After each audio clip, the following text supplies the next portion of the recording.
Sama invité, il a été la révélation dans le milieu hip-hop en 2007 et il faut dire que cette année-là, il a frappé très fort avec son premier album Mbedd Mi et l'opus Kalachnikov bi nga xamante ne c'était un titre très controversé.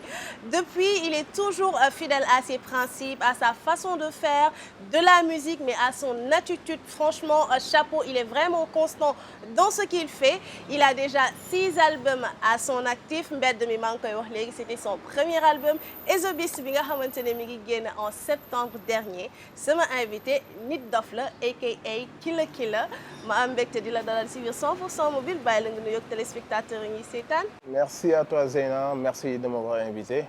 maa ngi nuyu ñi seetaan émission bi yëpp donc vraiment c'est un plaisir donc merci. Un plaisir à partager en tout cas.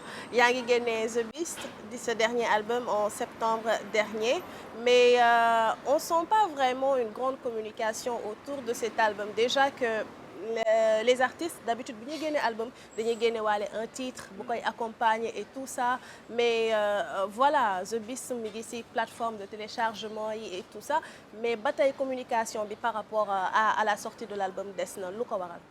C'est vrai, c'est ma première sortie d'ailleurs. C'était un choix, le contexte de tout ça, qui c'est mon état d'esprit. Je voulais pas trop faire de communication, tu vois. Il y avait une attente, donc je voulais juste vraiment que les gens se concentrent sur le produit, déglu ko, apprécier ko. Donc du coup je voulais énergie yëpp mu nekk ci l'écoute, la qualité son, la qualité lyrique et tout ça. Et pas les images. On n'a pas trop voulu faire voilà. Du coup on s'est dit on va pas faire de communication, dañuy joxe date, on sort et on laisse les gens écouter et au fur et à mesure on va essayer de sortir après. ay titres yoo xamante ne dafay nekk ci album bi. Voilà. C'est vrai yaa ngi koy wax xëy na configuration actuelle bi moom moo laaj peut-être defuloo ci communication bi wax mais pourquoi tu n'as pas donc fait le choix retarder tuuti sorti album bi The Beast. En fait c'était l'histoire de faire vivre un peu aussi notre label parce qu'on devait sortir un gars boo xam ne ñun ñoo ko signé et tout. On avait prévu de sortir quoi en avril. Et après, il y a eu l'histoire du corona et tout ça. Il n'y avait pas la possibilité de faire une communication pour moi, génneel ko ci anam yi waree quoi. Et on ne voulait pas le bazarder, tu vois. Donc, vu qu'on ne pouvait plus le sortir en avril, on s'est dit que donc, on va essayer de sortir un projet à moi, l'histoire de le faire attendre un peu que corona bi wàññeeku un peu. Et puis, on va essayer de mettre toute la force sur la sortie de l'album de Yanko.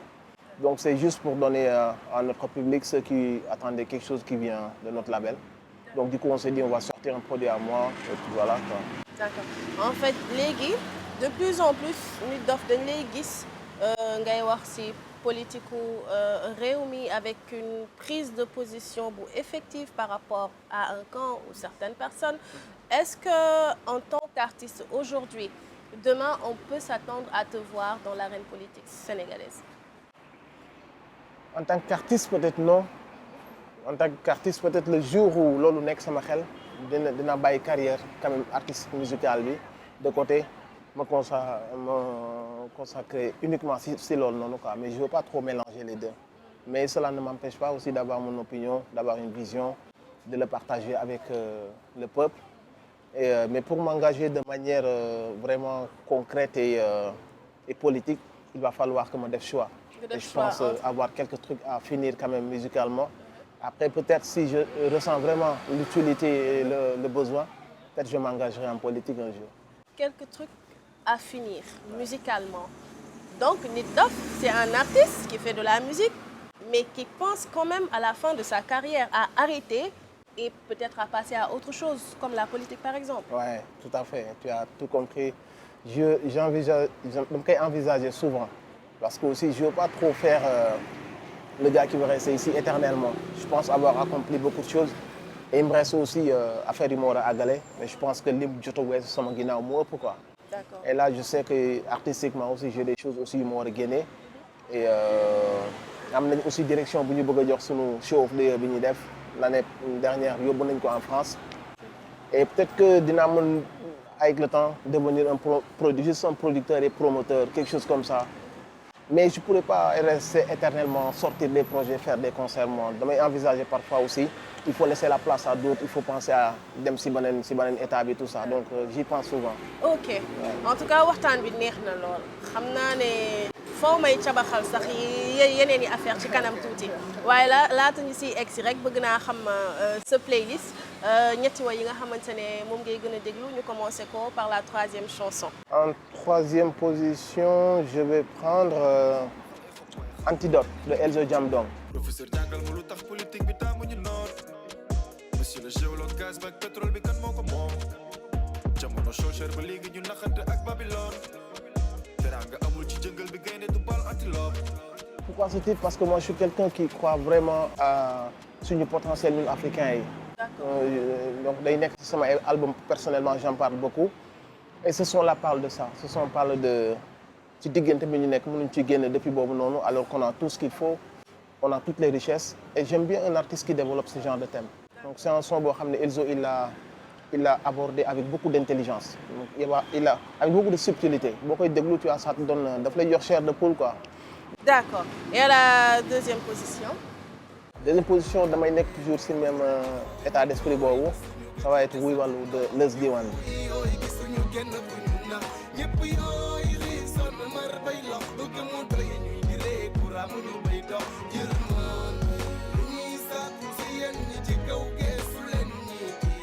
Il plaide pour le bas peuple, les gens qui souffrent.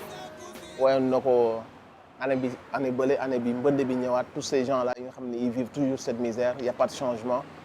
Et que de l'autre côté on voit certains politiques yoo xamante si ni ñu ngi détourner ay milliards ñu ngi nekk si beneen affaire boo xam ne si ndoddu askan bi lañ koy defee et qu'il y a toujours ce peuple là oublié. D'accord. Donc c'est un son qui plaide. Voilà. Et à la première position ban way ngay gën a déglu? La première position ça va être des légendes des ténors Daara J Family et le son s'appelle WhatsApp.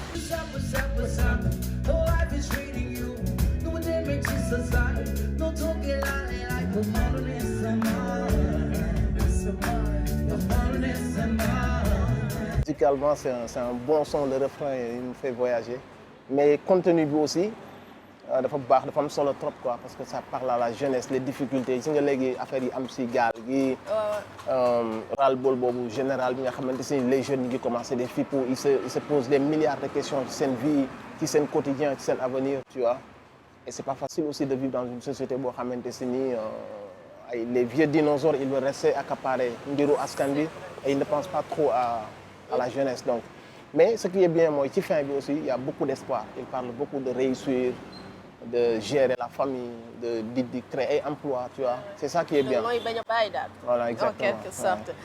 bu ma jógee nag si sa playlist damay ñëw si question gars yi. tey jii pour la première question kii nee na salaam bro Hello Wolof Beat dafa mel ni pareego pour accepter ko wala rap moo laajul lool. ma jox la rek nga tontu. ok. loo ko wax. bon maa ngi koy nuyu li ñu ko bëgg a wax rek mooy dafa nekkul sama style man ci musique rap je suis quelqu'un boo xamante si ni je suis quelque part un peu puriste pas à 100% am naa beaucoup d'ouverture mais je sais que on l'a mal abordé du coup sonorité bi ça sonne plus mbalax que rap et on ne doit pas perdre mouvement bi dafa am sonorité ak couleur am et à force de vouloir chercher l'originalité mën nañ dem ba def beneen musique bu dul musique rap et ça risque de. D'accord. Ouais. Et toi tu restes un rappeur. Un rappeur, ouais. D'accord. Deuxième question qui n'est le show of the year tu l'organises chaque année sans sponsor yaa ko décidé sans eux wala ñoom ñoo la dul tontu.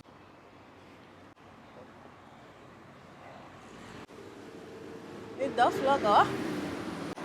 maa ngi koy nuyu moom aussi c'est vrai que ni depuis boobu ñu ngi koy organiser mais lépp lu ñu war a def pour demande de sponsoring ñu ngi koy def ak ni ñu ko war a defee avec toute l'équipe professionnelle et tout ça xëy na c'est mon image xëy na qui dérange parce que moi je suis un artiste engagé et c'est ma raison d'être le jour où je ne serai plus engagé ce ne sera plus la peine que je voilà donc du coup peut-être que ni mes positions ci askan bi ma musique très engagée ma personnalité et tout ça peut-être ça colle pas avec prototype bi ñuy wër tu vois donc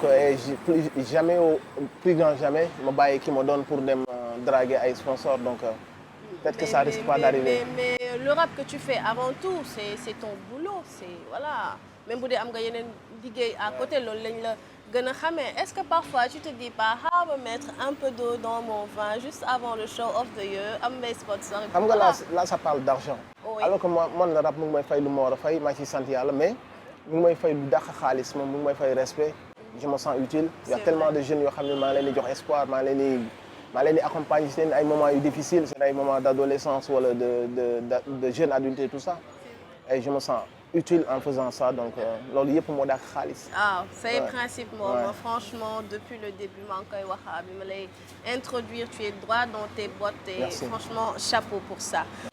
Alors Nit Doff pour la troisième et dernière question kii nee na The Beast 24 titres lépp gratuit lu tax Nit Doff.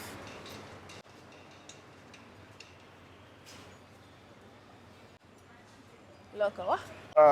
En fait question de principe là aussi parce que comme ni ñu ko bëgg a suñu public sax dañ ñu mere ci loolu parce que ils ont tellement apprécié le projet que mënuñu comprendre ndax ñu def ko gratuit. Comme je te l'ai expliqué tout à l'heure on avait prévu que prochain album bi génn ci suñu label albumu Yanko lay doon donc bi ñu ko prévoir xamuñu woon ni corona day ñëw corona bi mu ñëwee on ne pouvait plus sortir l'album de Yanko mais comme on avait donné notre parole par respect par moom aussi on ne pouvait pas sortir benn album boo xam ne dañ koy commercialiser donc après ça allait porter préjudice moom mi nga xamante ne mi ngi ci label bi doon xaar sa sortie et on voulait vraiment respecter notre parole et on s'est dit que ni voilà quel que soit sacrifice yu ñuy def on va pas sortir un produit boo xam ne dañ koy jaay. du coup voilà loolu moo waral ñu génnee ko joxe ko donc voilà. D'accord dem nañ itam sur Facebook dama lay laaj rek est-ce que bii nii moom mooy sa page. oui. bii moom mooy sa page ah. jëlee nañ fa ay photos là dafa mel ni yow yaa toog nii ak ay jeunes yu la wër da nga leen di ñaanal. Killa Family. Killa Family maa leen nuyu sama fan club Killa Family. donc dañu defoon benn kii seet si ma sama kër. ils ont passé l'après-midi chez moi. ñu waxtaan échanger tout ça bi ñuy dem nag ñu ngi ma ñaanal leen. ñu ne nga ñaanal leen ma ñaanal leen waaw. ba émission bi jeexee ma def ma ñaanal incha allah. Pour la deuxième photo ñu ngi la gis ak une bande d'amis certainement des artistes aussi ah. ñi ñan lañ ak fan la woon. Ah oui, ça c'est des gars yoo xam ne maa leen di nuyu aussi on avait un projet qui bu doon def benn son contre le franc CFA dafa bokk ci suñu ay combats ñun et tout donc du coup j'ai fait ce son là avec bii nag ñi ñan lañ ak li fan la woon kañ la. bii c'était à Louga dama doon romb Louga di dem Waalo après ma dégg ne ñu ngi maye deret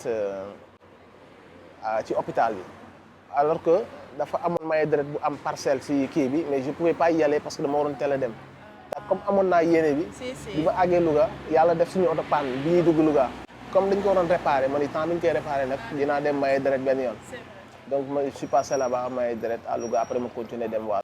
Pour la dernière photo lii de concert la bi moom fan la woon. bi je pense que concert waa Afrique culture urbaine la woon. ok Festa 2H. d'accord. Ouais. Nit Doff mbégte la amoon dalal la si biir 100% mobile ñu waxtaan. Merci. dama lay bàyyi nga tàggu téléspectateurs yi.